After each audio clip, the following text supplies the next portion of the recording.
Well, hi everybody. It's Joe Chaffee. Welcome to the Joe and Joe Weather Show. And coming in now is Mr. Rayo as he joins us. I just literally started like 5 seconds ago. So you're all set for round two for the Yeah, nighttime version of The Price is Right. the nighttime version. Yes. When do you remember? Do you? I really was. Trying to recall having two severe thunderstorm watches put up almost back to back for almost the same area on the same day. Isn't that amazing? I've never seen anything quite like this, and Yeah. and totally justified. I mean, I saved the radar loop before I refresh it, unless it refreshed on its own. In case anybody missed it, we could show you that first area that went through this afternoon, and They're uh, now calling it a derecho. they did call it a derecho. At least I saw that on TV. They said, oh, it's a derecho. All right, well, let's say what they I'm said. not sure who did who. I'm not sure if it was the National Weather Service in The weather Philadelphia. service this morning from Mount Holly said it was a mesoscale convective vortex. Right. I thought, reading from the definition, that it was a mesoscale convective cluster. Now we've got somebody saying it was a derecho, but there was no training that I saw in that. Or am I missing something? There's only one time in my life I could remember a derecho, an actual derecho, and that was during a spell of extremely warm, if not downright hot, humid weather in the early hours of a Saturday morning. This is, I don't know, 25 years ago. So 1995. 95. In Yeah. July. I I was happened to doing put up a blog link to it on the chat board. I'll send it to you later, and you could figure out if that's the one you're talking about. But yeah, I even when I looked at the watches and warnings, I happened to look at a little after 4 o'clock, and I saw, well, that's funny. This just looks like the same severe thunderstorm watch that was up from earlier, except right. that there's some different counties in it. It's a little further south, and then lo and behold, it was a new one. So, and again, also justified with what's on the radar. So we'll do that first. Let's do all the severe weather stuff front and center. Then we'll do tropical storm Cristobal, and then we'll do the long range and so on. So first off, we still have. It looks like they got rid of the enhanced risk, and they only have the slight risk now to about New York City. But you see where SPC has the watch box there, and I'm going to bring up the first radar from earlier, so everybody can take a look to see where we've been. And give me 1 second here. There we go. So this is what happened today between noon and 2 p.m. That is the complex that moved out of Pennsylvania. And if you were here last night, this is what started out in Wisconsin. It bowed up, went right across New Jersey, past south of New York City, and then out out it went. 92-mile-an-hour wind gusts, Joe, in some places that just had to. That was insane. It was just crazy. And I think there was 500,000 people without power at one point. Unbelievable. Yep. That's that's incredible. Now let's Uh, go to the new radar, because we've got two separate areas with some big boom booms here. One right. is moving, Joe, southeastward in the area that we have the severe thunderstorm watch. And then there's another cluster of some pretty strong cells in northeastern PA into the Catskills that's moving southeast. If that holds together, you should get something out of that, and I should get something out of this. You're right. And we had Bill Right. Goodman on, and he said that we would get something out of this on Long Island. So I'm holding him to it. And the other thing, Joe, I noticed today, just looking at these are 7 o'clock temperatures, but what was the atmosphere? Usually, you get when you get you and I have experienced many times. You get an area of thunderstorms that runs out ahead. It goes through, stabilizes the atmosphere, and then when the dynamics arrive, there's nothing for it to work on. The atmosphere is too stable. This actually worked in reverse. The atmosphere actually destabilized after it went by. I was really shocked to see areas in eastern Pennsylvania that between noon and 1 o'clock, when those storms went through, the temperatures dropped to the mid and upper 60s. When I looked at their temperatures up at around 4 or 5 o'clock, they were in the mid 80s to around 90 degrees. Right. Yeah, Right. the I'm sure that was atmosphere near just 90. was that. Tom's River was, I think, getting 90 today. Oh, Meanwhile, I'm not surprised. I'm not at all meanwhile, Central surprised. Park only got to 79 today. Yeah, and it's low 80s up into northern New Jersey, mid to upper 70s everywhere else. Right now, it's everybody's got a west or a west southwest wind because the warm front has pushed into southeastern New England. So we finally got the warm front through. So I think these storms are going to hold together. They may start to weaken after about 9 or 10 o'clock, but I think they're going to hold together. And I do believe that in the Hudson Valley, I think Orange County is now under a severe thunderstorm warning. All right, so you know what? From the I pulled up the mesoscale analysis from uh, SPC. There are your watches. You also have 3 severe thunderstorm warnings that are up inside the watch box that covers the southeastern quarter of Pennsylvania and southern New Jersey down into northern Delaware. And yes, there are two. Well, at least as of a minute ago, there were 2 severe thunderstorm warnings up with the northern complex that's in northeast PA and approaching Sullivan and Orange County. So I wouldn't be shocked. That's probably hasn't updated yet. So let's bring up the New York radar here. My God, this is so much fun to have stuff happening. And by the way, there are 2 other working severe thunderstorm watches up across central Missouri, northern Nebraska, western South Dakota. Half of Florida is under flash flood watches, and this is all, by the way, moisture from that whole gyre that includes Tropical Storm Cristobal. And you've got flash flood watches up also for southeast Louisiana and southern Mississippi. But let's try the New York radar and see what's going on. Yes, indeed, we do have a severe thunderstorm warning up for Orange County. Central Orange County until 8 p.m. The discussion here: severe thunderstorms are located along a line extending from near White Lake to Narrowsburg to Mount Cobb. It's moving southeast at only, Joe, 45 miles an hour. The ones we saw this afternoon, earlier We're this going afternoon, double that. we're doubling that in terms of speed. Unreal. But Um, that was because of the Boeing effect. yes. Literally, the storms are getting pushed up. Penny-sized hail, 60-mile-per-hour winds, all indicated on radar. Expect damage to trees and power lines. No kidding. The um, uh, the thunderstorm, the Upton radar, by the way, is down. It's been down since this morning. Oh, of Even course. though there's a blank screen, there are no echoes on it. So I have the Fort Dix radar up, and you could actually see both areas here. Some big storms that look like they might pass just south of Philadelphia. We'll see. But for now, they're between Lancaster and Philadelphia. We've got 3 severe thunderstorm warnings up. The one that's to the west is probably going to expire soon, but one over Lancaster, another one that moves into the southern New Jersey counties. There's also a couple of stray cells that have just developed in western Ocean County on the Ocean Burlington line, and one cell that just isolated cell that moved over Atlantic City. And of course, you've got that northern area. I'm going to jump and see you take a look at the Albany radar. Maybe we could get something out of that and take a look at that northern line a bit better, that northern area. And yeah, over Monticello now, Middletown, you got a severe thunderstorm warning up for parts of Sullivan County, the northeastern counties of Pennsylvania around Scranton getting hit pretty hard. Some stray cells also now in Connecticut around Torrington to Hartford. Another one just moving into Litchfield County. Another northeast of Bridgeport, just approaching I-95 and stretches eastward almost to about New Haven.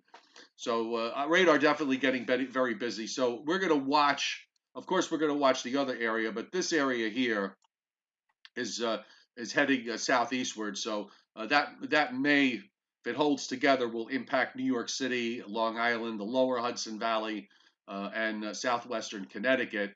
And then, of course, you've got the other area. Let's we get to the Fort Dix radar. Will it let me do that? Let's go there. And incidentally, the Here's the Binghamton radar, by the way. classification of the derecho came from 2 places: the Storm Prediction Center and the National Weather Service in Philadelphia or in Mount Holly, New Jersey. And Okay, so they, they I'll said buy it. the violent storm generating winds as strong as 89 miles an hour in Ocean County, 70, 80 mile per hour in other parts of New Jersey, met the criteria of a derecho. A derecho is a, quote, widespread, long lived long-lived windstorm that is associated with a band of rapidly moving showers and storms. Thunderstorms, according to the National Weather Service, although a derecho can produce destruction similar to the strength of tornadoes, the damage is typically directed in one direction along a relatively straight swath. As a result, the storm straight line wind damage sometimes is used to describe derecho damage. All right. So there That you might have help. it. Okay, so we'll come back to the radars again a little bit later on. We'll update what's happening. So let's move on to. Oh, before we do that, I want to bring up the satellite loop. I got the northeast loop up. If it decides to turn, come on. Here we go. Yeah, easy does it. There it is. So here I rolled it back to when that first area moved on through, and you see though that real big blob of bright white clouds. And now, of course, you're seeing the firing up of the second batch that is moving basically in the same direction, southeastward. This northwest flow, Joe. You get these little in the wintertime. This would probably be something that you would get maybe some snow showers with, but Right. here we are Maybe a deep, snow, maybe snow squalls. or snow squalls deep in the spring, now almost to summer. You get these little perturbations that move along in the flow, and this is where you wind up. They can fire up under the right circumstances, like we had today. But it was indeed unusual that we had that lead area the way we did, and then to be followed up by a second round of severe weather, and also the fact that the second round of severe weather is producing thunderstorms that completely missed the first area. So for you thunderstorm lovers, you're making it up on the backside. And the thing is, we spoke about this with Bill Goodman, is the fact that, and I mentioned this with Bill. Normally when you get something that rakes across a specific zone like South and Central Jersey or Southeast Pennsylvania, as intense as what we saw at midday, you don't see a second round because the atmosphere has just been uh, diminished, or has been drained most of the instability, and also all of the moisture that would normally go into playing up another round of storms, but not this time around. That's why it's so unusual to see once again a second round, a second watch, in effect, and a second round of strong to severe thunderstorms hitting virtually the same spot we had earlier. Yeah, definitely, very weird. I'm going to. I'm switching off now. I'm going to bring up, if it lets me, and it is. The tropical storm Cristobal. This is the loop, the Gulf of Mexico loop that you can get on the GOES satellite website. We've been talking about the fact that the tropical storm is embedded in this gigantic upper air low pressure. We've described it as a spiral or a gyre that this storm is formed inside of that. And of course, you're seeing tropical moisture that is shooting up northeastward over the Yucatan Peninsula and toward Florida. If you look at the area here, it looks, Joe, that the center looks like it is on land, or right about to be right along, right touching land. I bet maybe I should use a different color. Now you can kind of see it there. That I drew a red circle around where the actual center is, and this is going to weaken the wind somewhat, but a ton of rain that's just going to continue because it's going to take another 2+ days for this thing to straddle the coastline, gradually drift northward, and then eventually emerge into the south central Gulf. And once that does happen, once it starts to get away from that coastline, the Yucatan Peninsula coastline, that it'll re-strengthen again. How strong it gets at the end of the day remains to be seen. But regardless of how strong it gets with respect to wind, this is going to be a big rain producer across the Gulf states and over to Florida, no question. Yeah, no question about it. And as we said at the noontime, or the 1 o'clock show, um, this is going to bring a lot of rain. Probably rain is going to be the main problem in terms of uh, destruction, and possibly, unfortunately, maybe death as well, as opposed to strong gusty winds. I mean, sure, the winds will have a say in all of this, but this is more of a problem in terms of rain. And we were talking about how much, in some cases, we could see in excess of 10 or even 15 inches of rain before this is all over, said and done, along the Gulf coastal states when it makes landfall late in the weekend or early next week. But by the way, I use this is this what they call the sandwich view, where you can see the visible clouds and the higher and colored enhanced cloud tops. But just to give you an idea in terms of the upper air circulation that this thing is kind of entrained in. Take a look at these clouds at the lower levels of the atmosphere. I mean, they're rotating in a counterclockwise fashion over a huge area. I mean, you watch the clouds in the Caribbean go and over Cuba, going southeast to northwest, and then crossing the entire Gulf of Mexico before you get into the Western Gulf, and they start moving from north to south. And in that is, here's your tropical storm and the clouds with the tropical storm and the rotation there. So it shows you this feature that occasionally does appear in the over Central America and over southern Mexico, where it just kind of sits there and spins, and it creates this huge environment underneath it of abnormally low pressures in the lower atmosphere, and that allowed the low level center to develop. And of course, in the Southwest Gulf, this whole region down here, the water temperatures are very warm relative to the west of the Gulf of Mexico. The whole Gulf of Mexico water temperatures are warm, but particularly the Southwest Gulf tends to get very warm because of the shallow nature of this, and also the fact that, and I didn't really know too much about this, but down in that part, down in the Southwest Gulf, there are a lot of underwater, um, what do they call those? Where they're hot springs, I guess, underground. That they come up and they bubble up with sulfur, Yeah. and they heat a lot of the very shallow water. I don't know if if not on the coast, just inland of the coast. This is a very active geological area for that sort of stuff. The water temperatures down there are always warm. I don't know if that has anything to do with it, but it's just I've been watching too much of Planet Earth on the BBC channel, and they did a whole thing about this area, which was quite fascinating.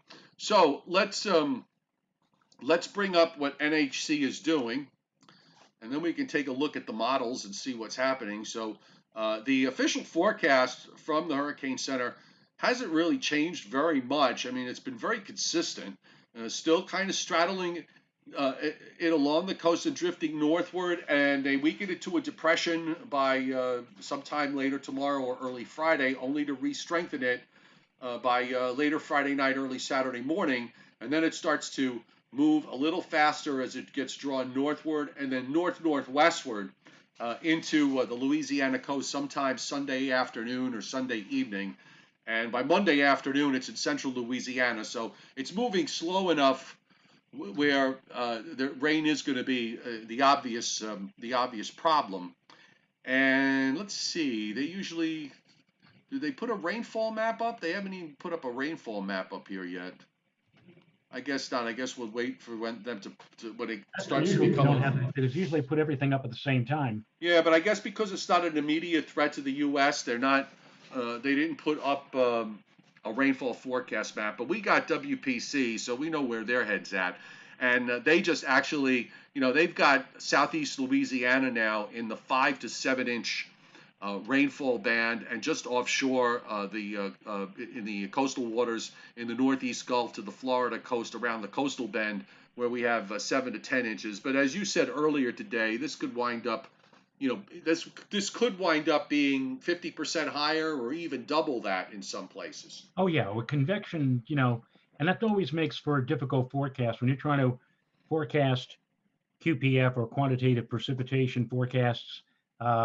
You throw convection in, especially with tropical moisture, and you could very easily, in a very small area, end up with twice or sometimes even three times more rain than places that are just 5, 10, 15 miles away. So I would not doubt that we're going to see a few amazing rain totals when this is all over said and done. Okie dokie. So let's jump over to the models tonight and take a look at what's happening here. It's And interesting with the models, the short-term models with the derecho. It does seem kind of strange to say that now. Actually, I was referring to it up until last night and this morning as an MCS mesoscale convective system. Hmm. But that's what I thought it looked like when it was in Wisconsin yesterday. But I guess when these things end up, uh, ending up looking like a bow, and this Yeah. one's really bowed out, so to speak, then I guess that would fall into the Well, it category of a must. derecho. It may. I think it also looked a little different from what I saw yet last night to what it looked like this morning in Northwest PA to what it looked like when it got to Southeast PA. So it might have, evolved into the derecho. Here's the Atlantic GFS, the new GFS, and it picks up the storm Cristobal very well, takes it well inland, and then it starts to emerge it out.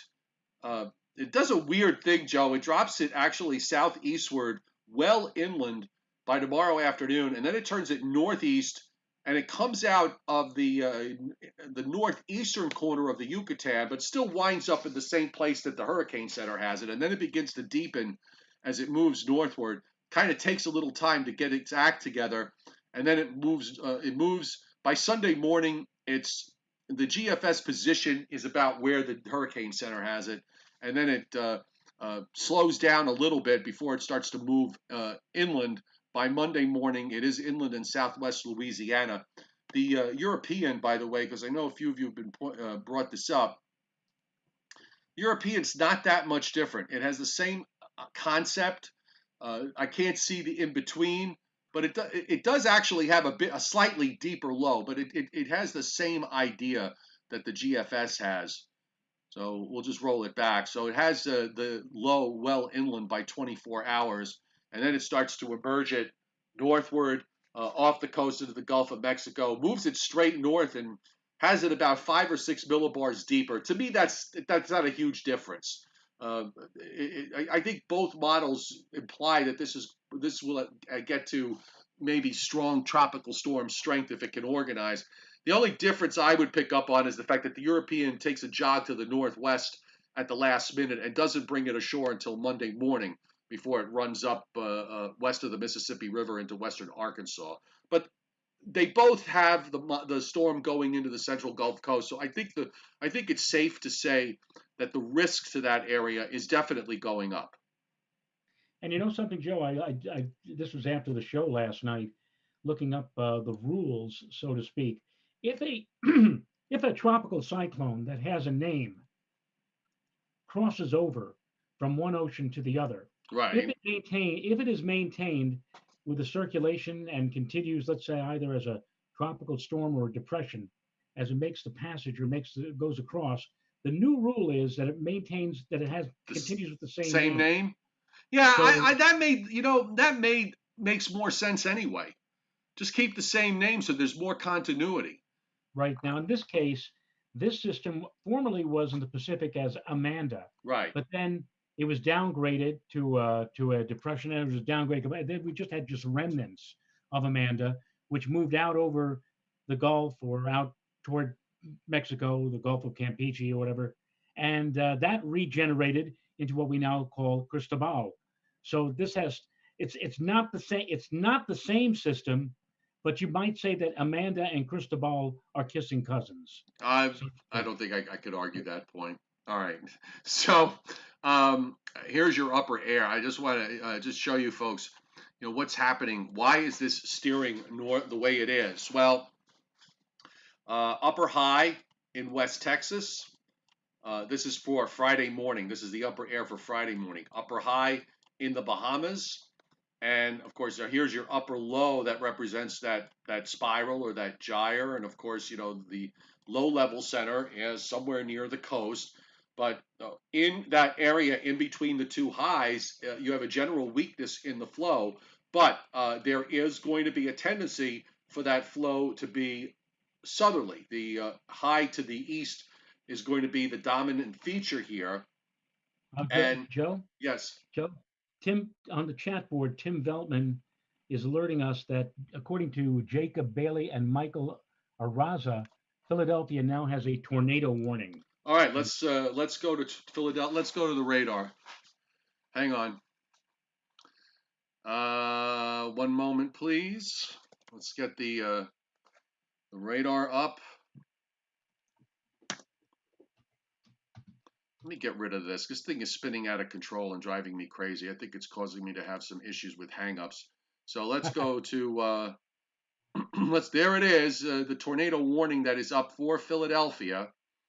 And the Joe, if you could pull up the warning and just see what it actually says. I got the radar up here.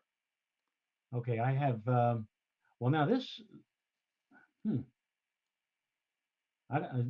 this says severe weather statement. This is a listed as a severe thunderstorm warning, not a tornado warning, in effect until 8 p.m. for northeastern Newcastle, north central Cumberland, central Salem, Camden, Gloucester, west central Burlington, southern Montgomery, Chester, Philadelphia, and Delaware counties at 7:07 p.m.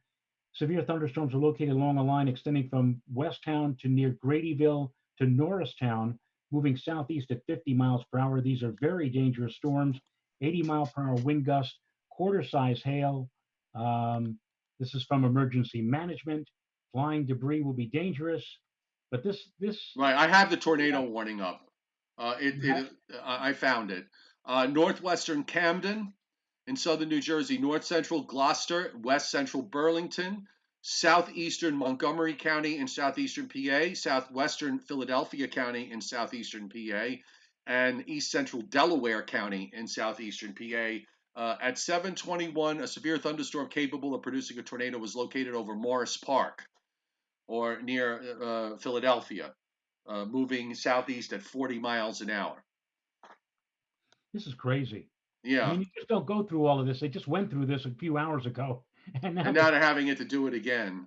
uh, Well, you know what, Joe? It's 2020, so the next thing I'm waiting for is the Category 5 hurricane to move, to break the rules of physics and move up the oh East Coast please, into New England.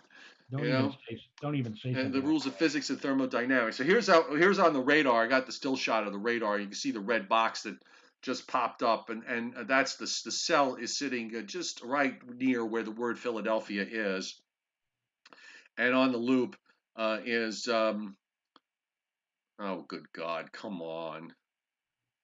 that. And it's asking me if I want to use the flash player. I have this thing set to just default to have the flash player on, and it does this to me all the time.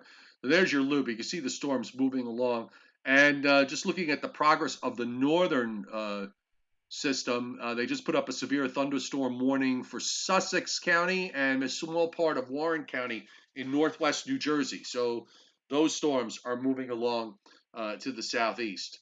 So, okay, so we'll come back to that, and let's go back to the upper air with respect to the tropical storm. So you've got the Cristobal is now embedded in a southerly flow. It's not a strong southerly flow. You've got an upper high well to the northwest of it. You've got this upper high that's sitting over the Bahamas, and it's kind of, it's responding to that weakness in between. The influence of the upper high to the east is stronger than the one up to the northwest, because if the one in the northwest were strengthening, you would see this probably turn west and then move southwestward. That does not appear to be the case. It just that upper high to the north is pushing up and building into Missouri and points northward. So it literally comes over the top of it. So it's allowed to move northward. And then at the last minute, as pressures begin to rise across the Tennessee Valley and the southeastern U.S. because of this deep trough that's off the East Coast, this thing gets nudged up to the northwest toward the central and western Louisiana, and then moves northward. At least, that's with the European, which has the slightly more westerly track, but the GFS has a similar idea. It's just a little bit further to the east. So that's really what's happening with respect to the upper air, and also with regards to the rest of the U.S. as far as the long term is concerned. We do have another trough coming through. Now, here's your northwest flow that we're playing in right now. And the active flow with weak short waves moving in that northwest flow from central Canada to off of the New England coast. But we've got a stronger trough that comes in for Saturday, and you see it here Saturday morning. So this is going to bring the last cold front through, and we'll see if that winds up producing any showers or storms for Saturday. It may not. It may wind up being further south. The trough is fairly sharp, but once that goes by, a nice cool high will build in for Sunday into Monday, and then we get that ridge to move into the east by the middle of next week.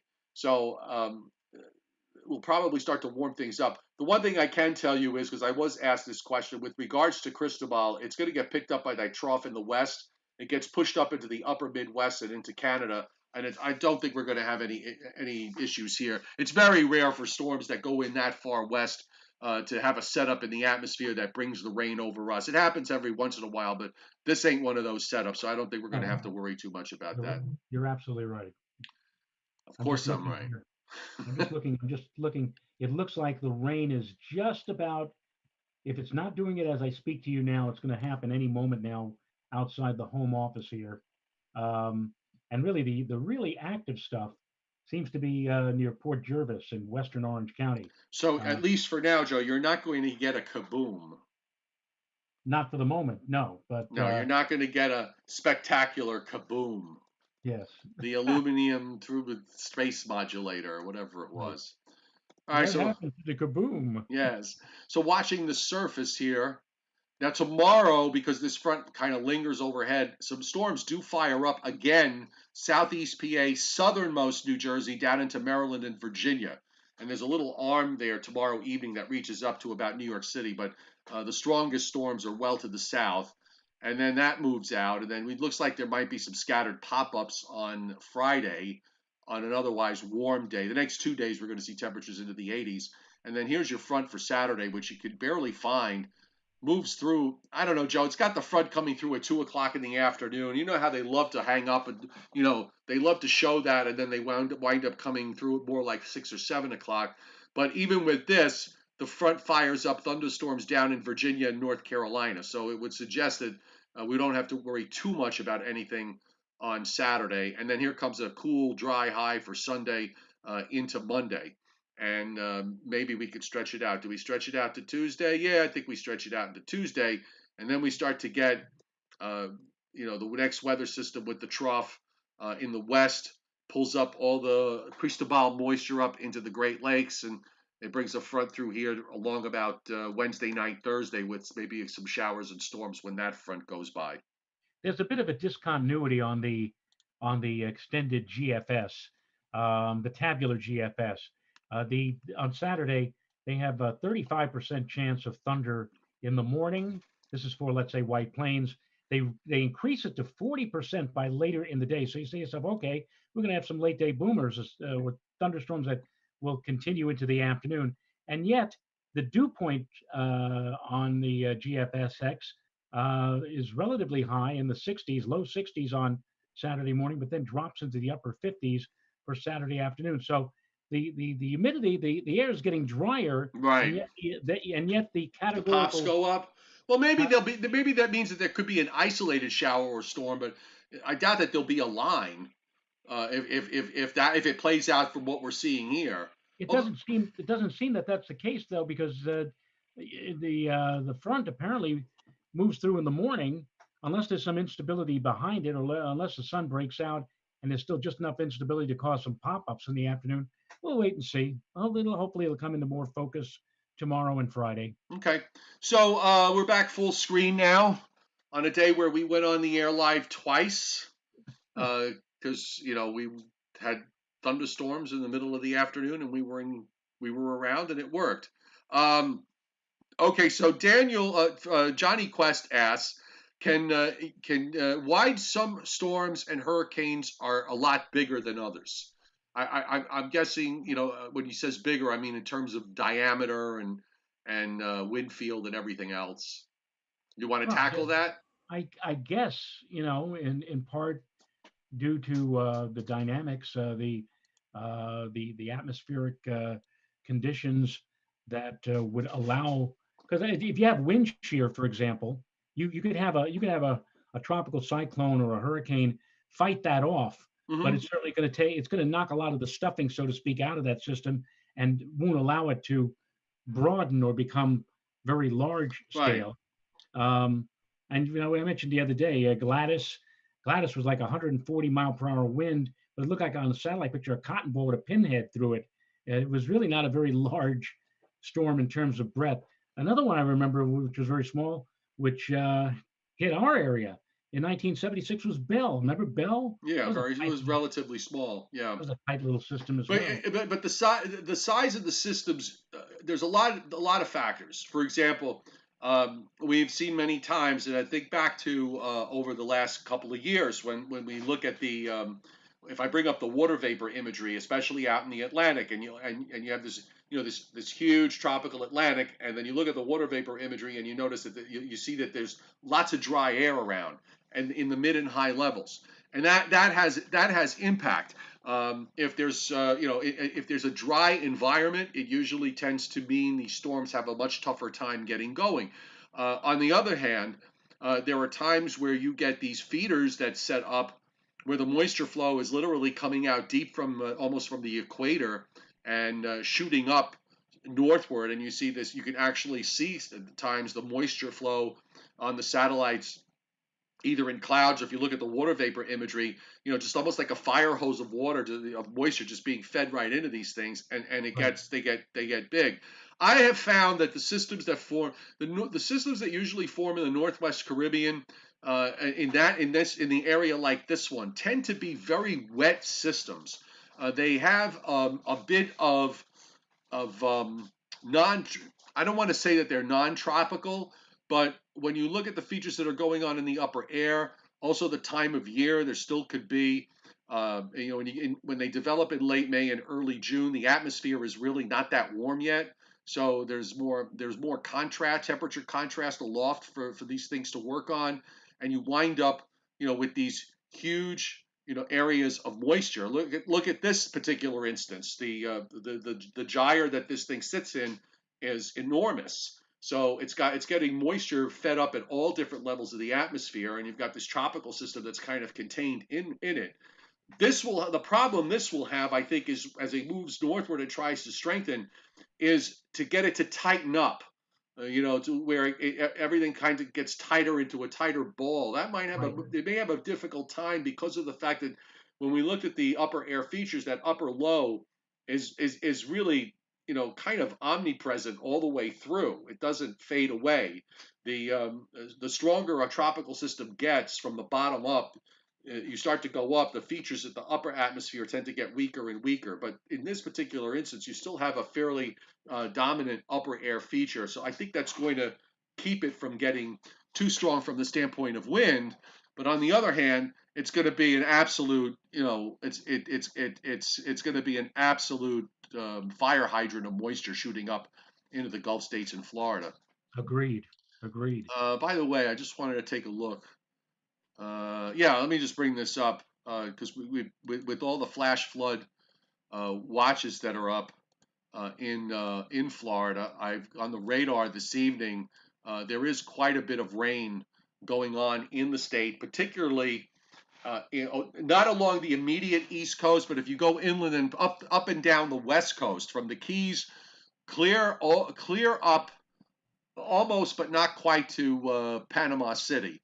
It's just been raining almost nonstop there. So the radar is very busy in Florida and will remain so. There's more echoes down south of the Keys over toward Cuba. And then swinging eastward, of course, on the edge of the influence of that upper low, you actually have some showers and thunderstorms in southern Mississippi, across southern Louisiana. If you notice, they're not really moving very much. They're just kind of sitting there, bubbling up with the daytime heating. They'll probably die off to a degree when we go into when the sun sets, but fairly busy in this tropical atmosphere that covers much of the Gulf states. And Brandon Doherty just on the chat board said, "Wait, I thought wind shear was needed for storms. Is it a good thing or a bad thing for shear?" And no, if you want a hurricane or if you want a tropical system to develop, the last thing you want to see is wind shear because the wind shear is going to literally cut the storm up into ribbons, so to speak. And we're Right, seeing because the upper air winds, these thunderstorms are trying to form. Okay, and right, remember, it's not like they're forming. It's not like one cell is forming. You've got a cluster of storms that's trying to form. The tops are up, are building up, and then you've got these strong westerly winds that are ripping the tops apart.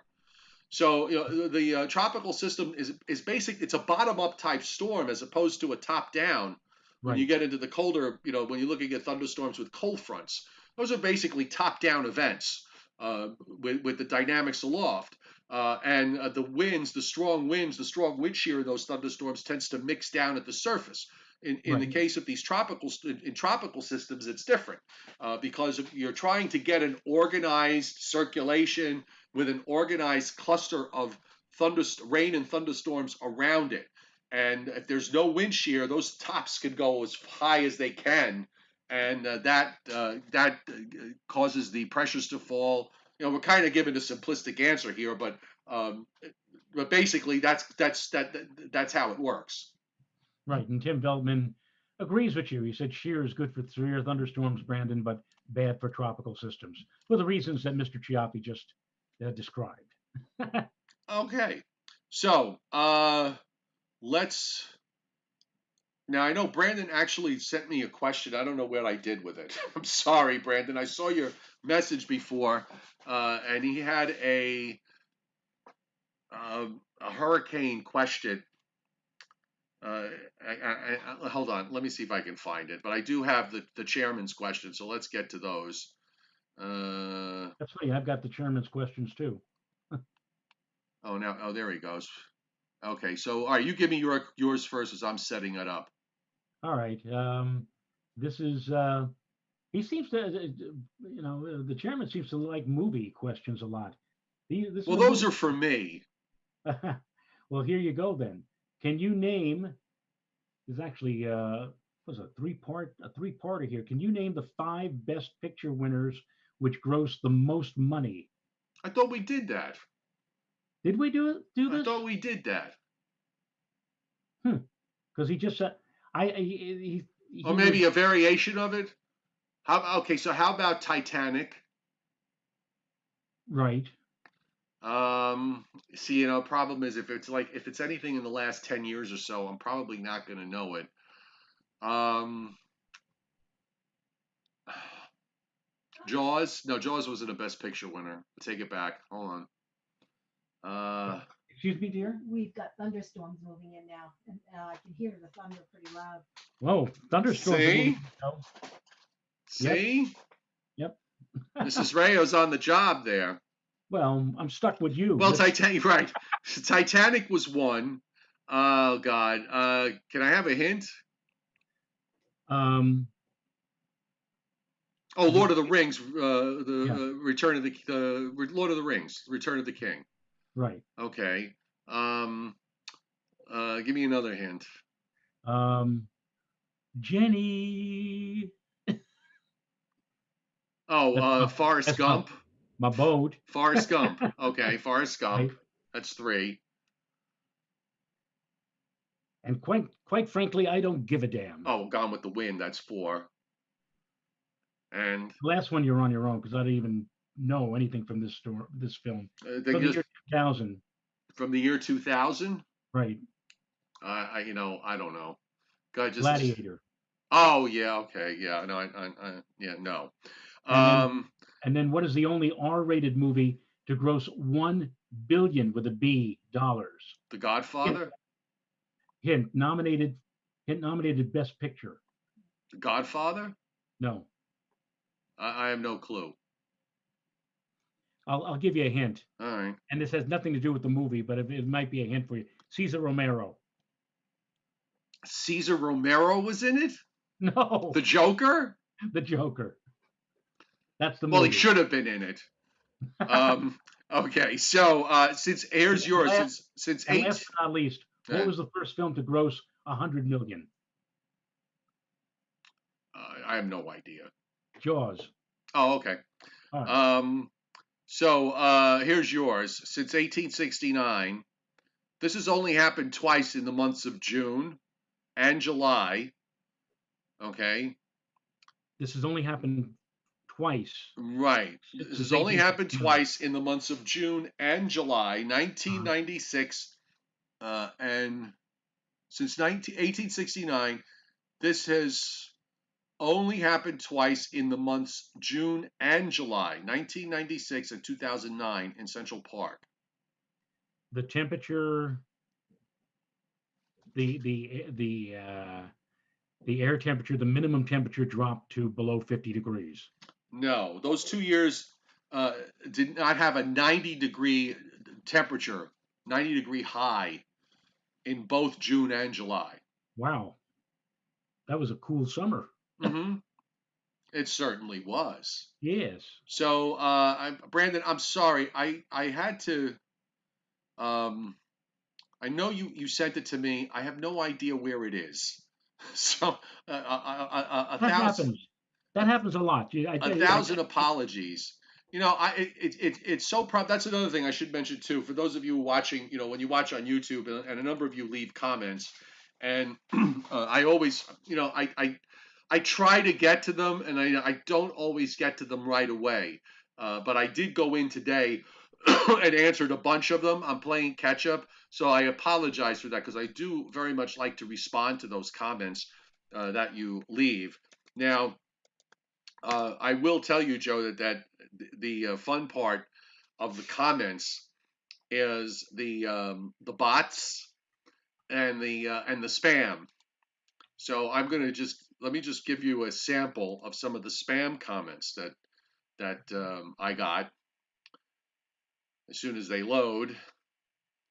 This is what happens when I've got like 5,000 loops running. It slows everything down.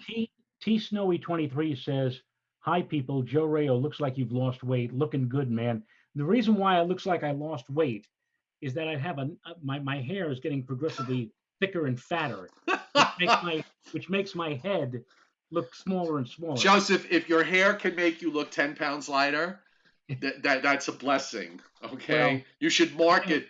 You should market that. I'm getting my first haircut in about 12 weeks next Tuesday, because up here where we are, we're into phase 2 starting next Monday. Oh, So okay. Well, I just have to get the buzzer out and just kind of buzz mine. I buzz mine down nice and short, and I don't have to go for a while. So here are the spam comments that I got.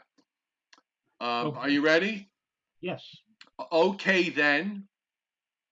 That's it. Okay, then. Hot girls. Okay. Hot girls 18.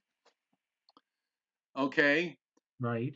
Dirk dash girl. The links. I'm not going to read you the full link, but just the girly website links get put up here. Then I get from another person. Let's be buddies, bro. Okay. Then of course there's Sex Girls 2020, Crazy Girls Online, Sexy MILFS. I have no idea what that means. I hope it's not something really nasty or illegal. And then again, and then another one, and then freedatinggirls.com, dirkgirls.com, on and on and on it goes. This is what people, seriously, it's like I can't believe that people do this. Okay. Well, guess what? All of you idiots that put that stuff up there, if you're watching, okay, they all get deleted, destroyed, go away, goodbye. They never see the light of day. So I don't know why you're wasting your time. So there. Some people have nothing better to do on their hands. Too much time on their hands. Really, it's just so annoying, you know. And then I don't like to criticize. I do occasionally get the, end of the world quotations with the long biblical quotes, Oh, et cetera, et cetera. And it's yeah. like, okay, you know what? I get that that Armageddon and the apocalypse is your thing. I've said this to you many times, Joe, and I'll say it again. The problem with forecasting the apocalypse is that you can only be right once. Right. So there's nothing but upside. Okay, if it comes true, there's nothing but upside. It's like that cartoon, which, by the way, you can never see again on broadcast television because it's too violent. It's the cartoon where toward the end, Daffy Duck gets dressed up in a devil's costume and starts swigging down nitroglycerin and uranium-238, and then he takes a match and he says, "Girls, you better hold on to your boyfriends," and sticks the match in his mouth, blows himself to smithereens. Everybody gives him a standing ovation, and Bugs Bunny says, "That's terrific, but they want more." And you see the ghost of Daffy Duck saying, I know, but I can only do it once." Yep, exactly. Okay, so you know what? 2 live streams in a day. I'm pretty wiped out. So let's call it a night, and I don't think we need to worry about doing an extra live stream tomorrow. So we'll be back to normal, 7 o'clock Eastern time. Well, And in that case, good night, Chet. good night, David.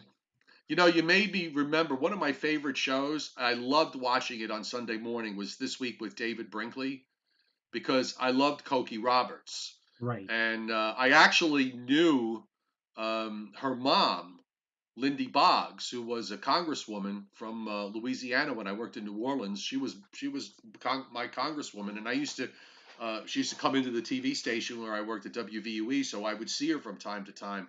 So you know, I never met Cokie Roberts, but I did know her mom, and she was such a sweet, you know, very nice lady. You know, tons of respect for her. But I loved watching George Will and David Brinkley and Cokie Roberts on This Week. Just and I don't watch it anymore. Well, that's the way, That's the way it is. well, I mean, that's Charlie Wednesday, Cronkite. I'm trying June to think of, 3rd, you remember, David, 2020. this is David Brinkley, and this is David Brinkley's journal. Yeah, Yeah, exactly. yeah, that kind of a voice, right? Exactly. All right. Have a good